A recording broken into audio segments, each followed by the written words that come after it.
Hi everybody, this is Victoria. Welcome back to another new episode of Discovering Art Together, and today we are going to learn about color relativity.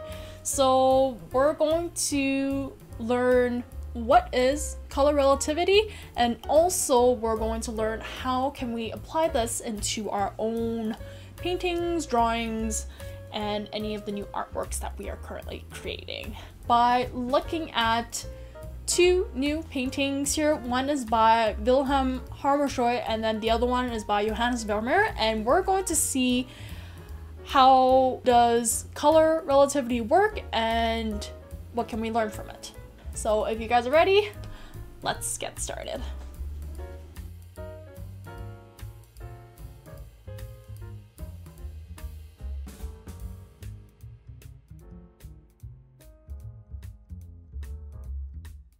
Okay, first question is, what is color relativity? Color relativity is an easy way of explaining this is basically if you were to have a painting and we have a whole bunch of colors and we want to make sure that these colors can work together and not kind of fight against each other so that it feels like some part of the painting doesn't feel like it belongs here. And also the relationship between colors in a painting. So if you were to have cold colors and warm colors, color relativity will kind of help us know how to arrange the cold colors and warm colors and how we can actually use them to our benefits.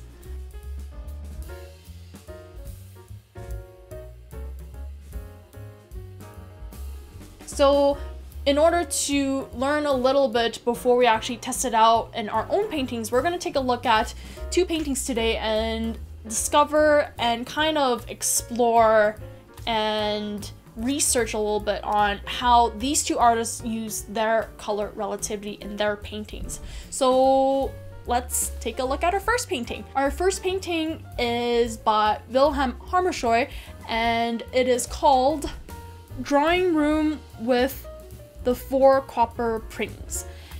Hammershøi did a really interesting thing with his painting over here and how he used color relativity. The first thing that I noticed when I look at this painting is he used a very nice combination of complementary colors of cold and warm. So as you can see, the wall on the right side, that has a tint of blue, a tint of purple, which is perfect because the nice warm sunlight and glow that's coming through the window and also through the curtains and the drapes, it has like a nice yellow warmth to it. So yellow and purple are complementary colors, so that worked really harmoniously and they love working together. So it was a nice combination of the two. They aren't really fighting against each other though, but they kind of create a really nice contrast between each other. So that's the first thing that I noticed.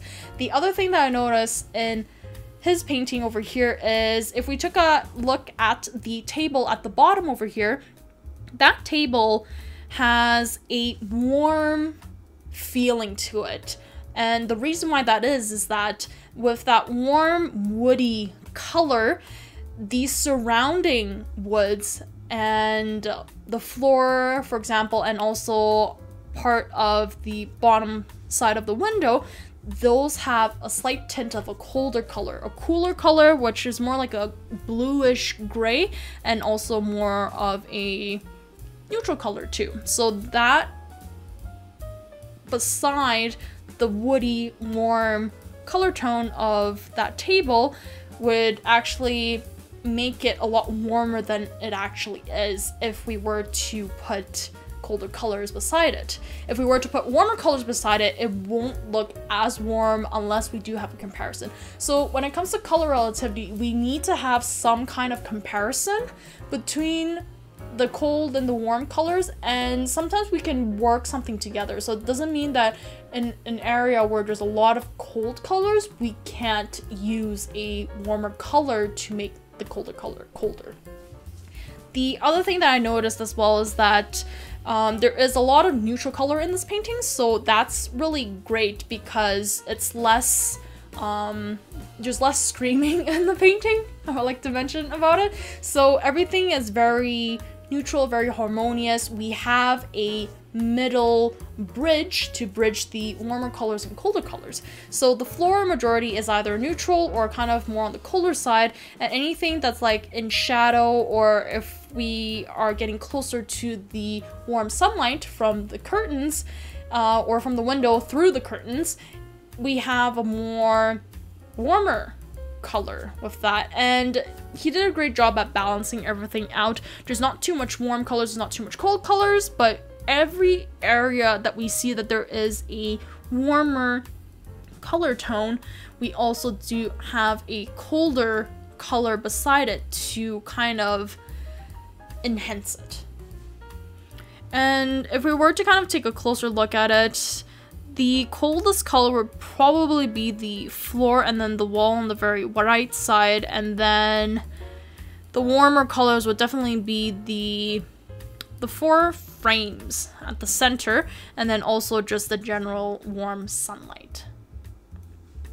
Okay, and off to the next painting here. Painting number 2. Okay, so next painting what we're going to look at is Johannes Vermeer's painting of Girl Reading a Letter by an Open Window.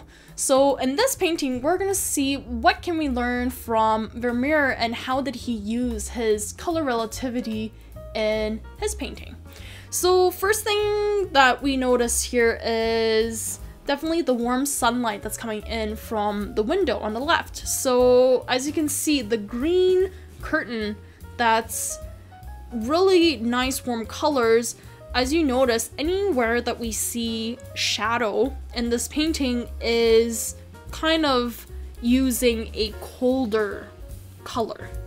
So with that, basically what it does is that it creates a lot of contrast between the warm and cold colors, and it kind of makes the warmer colors warmer by surrounding it with a colder color. So that is a great way of using color and also having more color relativity. So the next thing what we're going to do here is that the colors have to have some kind of relationship with each other, or relation with each other.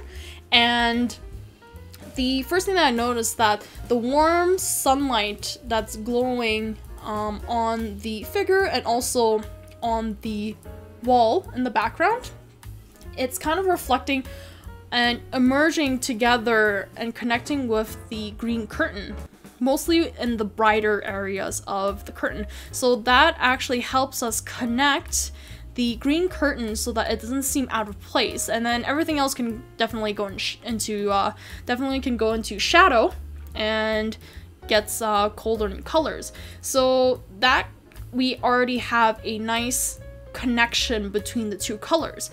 The next thing we're going to look at is the red parts of this painting. So the red, I would say, kind of brings a good balance because it gives variety in colors, and it doesn't seem like it's out of place just because we do see a lot of the more neutral tones in between, which is the earth tones, so the brown.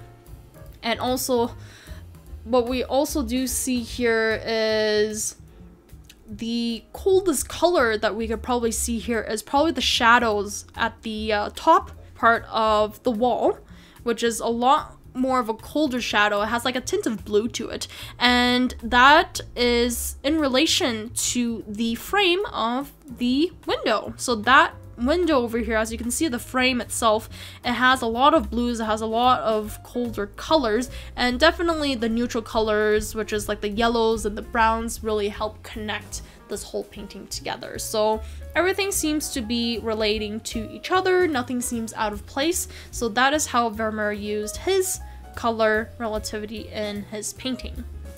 Okay, and that is pretty much it for today. So I hope you guys learned what is color relativity and how you can use it into your own personal paintings, and feel free to experiment and try out. If you find and notice some places that aren't working so well, try to kind of ask yourself some questions of whether if we have this color relating to any of the other parts in the painting. That's a great way to double check and just to see if everything is one. So usually when you're painting a picture, whether if it's a landscape or a portrait or a still life, whichever subject you're painting, each object in the painting has to have some kind of relative color to it, just because the surrounding things will have somewhat of a reflected color or reflected light onto the main subject or any other object in the room. But yeah, okay. And here's an exercise for you guys. Feel free to check out and pick a favorite painting of yours or a favorite picture of yours and see if you can actually pick out the color relativity within that painting that you like.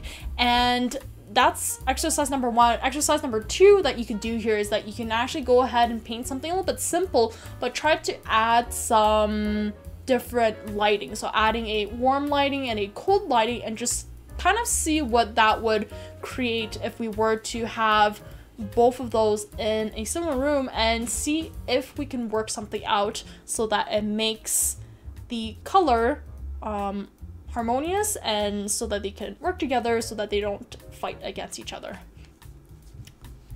Okay, and I hope you guys enjoyed this brand new episode. If you do like it, please feel free to click the like button at the bottom, and also please do subscribe to check out more upcoming videos that are coming out soon. And feel free to comment below if you guys have any questions, or if you guys also discovered something else while looking at the color relativity in these two paintings. Okay, and that's it. We shall see each other again next time with a new subject, and continue to learn more and also practice the new things that we learned together. Okay, thanks again, you guys. I shall see you next time. Take care and have fun. Stay creative. Bye.